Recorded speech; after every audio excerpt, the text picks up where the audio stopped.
I spoke with 4 moms, all from different parts of the Bay Area, who now share a tragic bond. Tonight, we give you a first look at their heartbreak, their plea to policymakers, and the message they want every parent to hear. This is Alexander, always called Xander, or Zanman, or any variation of that. He died just after his 19th birthday. He went to Redwood High School in Marin and was an avid lacrosse player. Smart, funny, just was all around strong, vibrant young man. He was exposed by taking other drugs that he thought was something else. He'd experimented. I came home from work, and he was face down on his bedroom floor. So there's no way to describe that. I never set foot in that house again. My daughter, Naomi, was just such a beautiful, brilliant, wise young woman. She was the light of my life. She was a straight-A student at Tam High School. The sad truth is that it was a $15 Uber trip to the Tenderloin for her to get the fentanyl. We lost her just a little over a year ago, last July, and life is never the same when you lose your child, son or daughter. I just miss her so much. This is my beautiful boy, Trevor. He has always loved nature. He was a junior birder and could identify birds just by their call or just by looking at them. He loved sports. He was on the winning Giants baseball team for his little league. My understanding is he was experimenting with pills.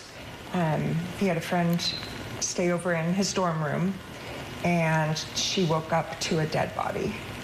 That was November of 2019, and he was 18 years old. This is Jacob, my handsome son. He passed away this past December. My son was on life support for 2 weeks, and eventually, he just gave out. He wasn't brain responsive. He was so loved. He would light up a room. He was 26 years old. He was my best friend. He's just outgoing, but he was also my IT guy at home. He was able to, figure out all the electronic stuff, and yeah, he's missed. He's missed. Do you think your child was aware of the dangers of fentanyl? And if not, what do you think needs to change here? I think he made just a poor decision. I made them as a teenager. The difference now is they die.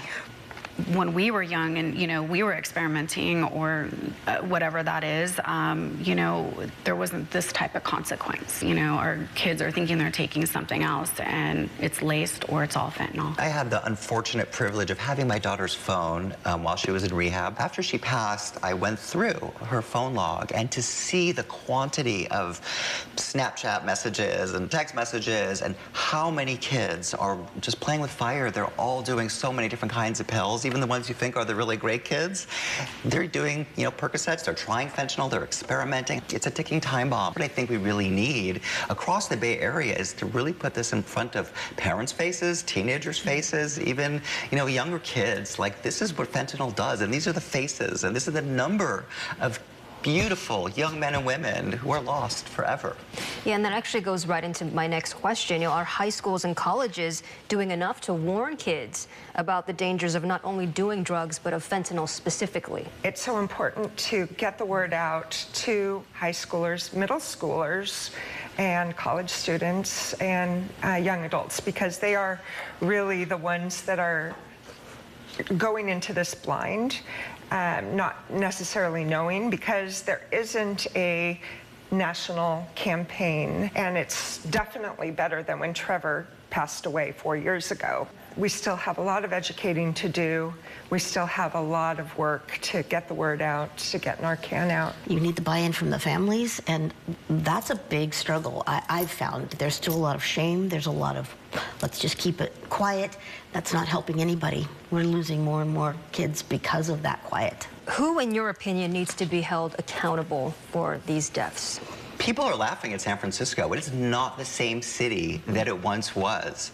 And that we have this open-air drug market, and kids like all of ours are dying. So I asked Mayor London Breed, bring my daughter back. Like, that to allow this, sorry, it's just so painful that it's here, right under our noses. You need education, you need law enforcement, you need beds for the people that want to get recovery. So there's so many different parts of the problem, and all of the parts need to work together. Just sending the CHP into the Tenderloin isn't going to do anything. Everything needs to work together. And everybody's at fault, in my opinion. I want to see harsher punishment, because what's going on now and what we're seeing in our cities, it's not working. It's getting worse. It's getting worse. It's a slippery slope. There's a lot of substances that are sold in this country that lead to, many, many thousands of deaths, alcohol included. But I think fentanyl is a particularly insidious substance, and I think that the risk of overdose is so high for any age, teenager, young adults, frankly, that a dealer who's knowingly, peddling substances with fentanyl, so they know that there's fentanyl in it, I think warrants a different level of inspection and punishment, frankly. Politicians aren't listening to their constituents. There are very few that are actually hearing the stories of the parents who have lost their kids to fentanyl poisoning. One of the things that is holding a lot of the bills back is the desire not to put more people into jails and prisons. And yet these are murderers, yet all 4 of our children are dead because of fentanyl, and there's no consequences. This is a problem, and we need to do something. We can't wait another year. We just can't. We're losing too many people, and this can happen to anybody. What is your message to parents who are watching this right now and are thinking, this could never happen to my child? To pay attention to them, to please take stigma away. It's not about, this couldn't happen to my child because my child's a straight A student. It does. Don't be naive. If you find one pill in your kid's backpack or in their desk at home, chances are it's far worse than what you think it is. And to really be more cognizant and vigilant of, your kid at whatever age, of, the people that they're hanging around, the things that you find. And if you do find them, really take action. We need to have Narcan in our homes, in our cars, backpacks. We all need to have it. I might have had a different, a different outcome. Education about knowing that fentanyl is in almost every drug that you don't get from your pharmacist is so important. So it's that knowledge. And then the other personal message, I am so grateful that Trevor and I always said, I love you. So keep on saying I love you, because you never know when it'll be the last time.